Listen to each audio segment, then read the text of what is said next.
all of the themes between now and November are taken directly from questions submitted by you all. So the theme for today, looking for signs of faith in a rational world, quote, I'm an agnostic, but I want to believe, or a progressive thinking person's approach to faith. Before we begin the sermon today, I have to offer a disclaimer. The first disclaimer is this. If you've come this morning because you knew we were looking for signs of faith in a rational world, and you thought, oh, people from the congregation submitted questions, finally, somebody is going to tell me what to believe and answer all my questions. See, you're giggling. You know the answer to that, right? The disclaimer is that's not what this sermon series is going to be about. I'm afraid you're going to be disappointed if that's what you're looking for. There are a lot of churches, even here in Champaign-Urbana, which are more than happy to tell you what to believe and how to believe it. They might even offer you that in a little booklet with bullet point form of what to believe. Honestly, if that is the kind of spirituality that you are more comfortable with, then I would invite you to do some church hopping, because it's not what you're going to find here.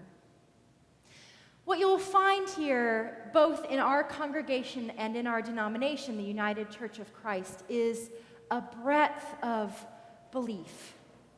I can tell you from conversations I've had with you and from reading the questions that you submitted that we run the gamut theologically, literally from one end of the spectrum all the way to the other and beyond. And that's a good thing, because what we figured out is something amazing happens when we are able to sit and worship together. So that's disclaimer number one. Disclaimer number two is that even though I have what is called a Master's of Divinity degree, I have in no way mastered divinity at all.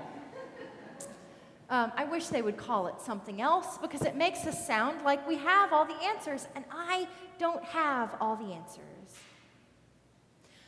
I do have answers that I have come to, convictions that I have claimed on my own, and pieces of our tradition that I have claimed.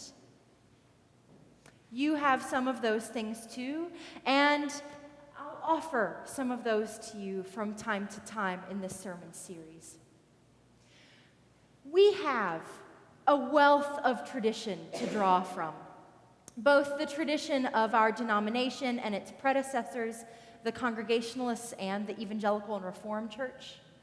We have the tradition of being part of the Protestant church, and we have the tradition of being Christian people. There are lots of claims we can look at from there.